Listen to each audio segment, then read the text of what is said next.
రోజుల్లో మన ముందుకు వచ్చేస్తుంది. అండ్ నాకు పర్సనల్ గా క్యూరియస్ గా అనిపించిన ఒక థింగ్ ఏంటంటే, ఈ మూవీలో విలన్ అయిన కలి ఎవరు? కలి ఎందుకు అంత పవర్ఫుల్ విలన్? కలియుగం నిజంగానే అంత ఫాస్ట్ గా ఉంటుందా? అసలు కలి ఒరిజిన్స్ ఏంటి? ఇవన్నీ ఈ వీడియోలో మనం తెలుసుకుందాం. వీడియోలోకి వెళ్లే ముందు ఒక చిన్న రెక్టుడు ఒరిజిన్స్ చాలా తేడాగా ఉంటది. అసలు స్టోరీ చదువుతుంటేనే చాలా నాషియస్ ఫీలింగ్ వచ్చేసింది నాకు. అంత వర్స్ట్ గా ఉంటది. మేబీ అందుకేమో ఎంత విలన్నా అనే ఫీలింగ్ అయితే వస్తుంది మనకి. బేసికలీ బ్రహ్మదేవుడు ఐడియా ఉన్నాడు కదా మీకు అందరికి.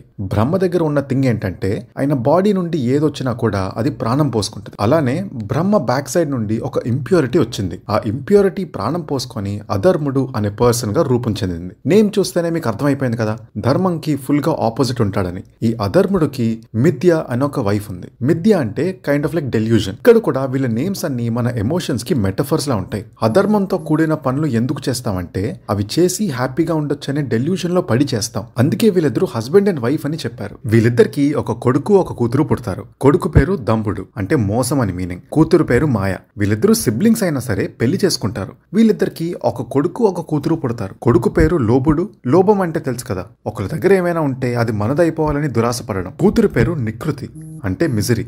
వీళ్ళు కూడా సిబ్లింగ్సే, బట్ అగైన్ వీళ్ళు పెళ్లి చేసుకుంటారు. Yup, full on game of Thrones అవుతుంది కదా ఇక్కడంతా.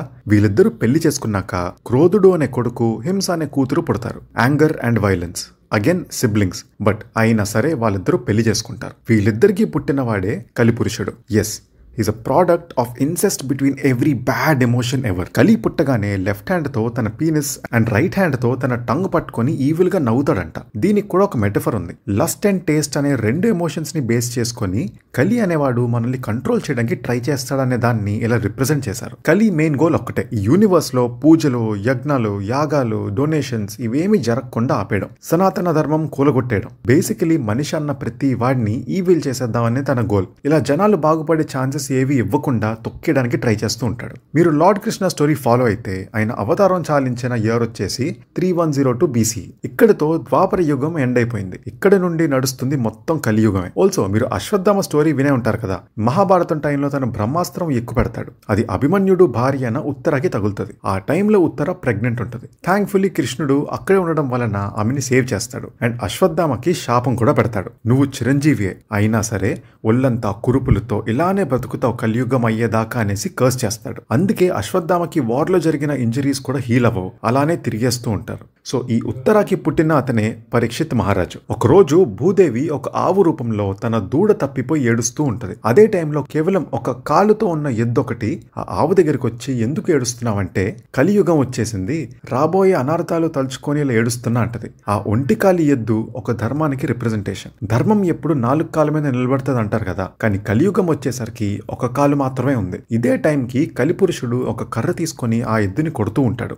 ఇదంతా చూసిన పరీక్షిత్ మహారాజు కలిపురుషుడిని పట్టుకొని ఆల్మోస్ట్ తల నరికేపోతాడు. కానీ కలి శరణు కోరుకుంటాడు. శరణు అడిగిన వాళ్ళని చంపడం ధర్మం కాదు కాబట్టి కలిని కేవలం 5 ప్లేసెస్లో మాత్రమే ఉండేలా రిస్ట్రిక్ట్ చేస్తాడు. అవేంటంటే ఆల్కహాల్, బెట్టింగ్, ప్రాస్టిట్యూషన్ జరిగే ప్లేసెస్ అండ్ యానిమల్స్ ని చంపే ప్లేసెస్. ఈ 4 ప్లేసెస్ లో ఉండడమే కాదు, వీటన్నిటికీ కనెక్షన్ లో ఉండే గోల్డ్ దగ్గర కూడా ఉంటా అని అంటాడు.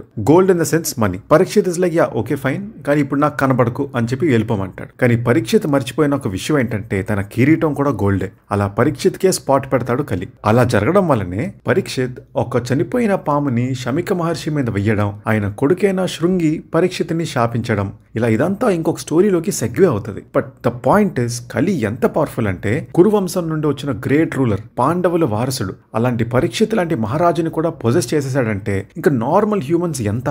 He's that dangerous. కల్కి మూవీలో మనం గమనించేది ఏంటంటే, కమల్ హాసన్ గారి గెటప్ కూడా ఒకసారి మీరు చూడండి. చాలా అగ్లీగా, చాలా వియర్డ్ గా, చాలా స్కేరీగా ఉంటది. ఒకవేళ సినిమాలో కమల్ హాసన్ గారు పోర్ట్రే చేసే క్యారెక్టర్ కలిని అయితే గనక, ఆ గెటప్ గానీ మేకప్ గానీ ఇట్స్ జస్ట్ స్పాట్ ఆన్ అనుకోవచ్చు. అసలు ఈవిల్ అంతా ఒక పర్సన్ అయితే ఎలా ఉంటుందో అలా చేశారు. Very good character design. అలానే కలియుగం ఎండింగ్ కాబట్టి చూడండి, మొత్తం రిసోర్సెస్ అన్ని ఏం ఉండవు. పీపుల్ లైఫ్ స్పాన్ అనేది తగ్గిపోద్ది. అసలు నేల మీద ఫుడ్ అనేది గ్రో కూడా అవ్వదు, వాటర్ కూడా దొరకదు.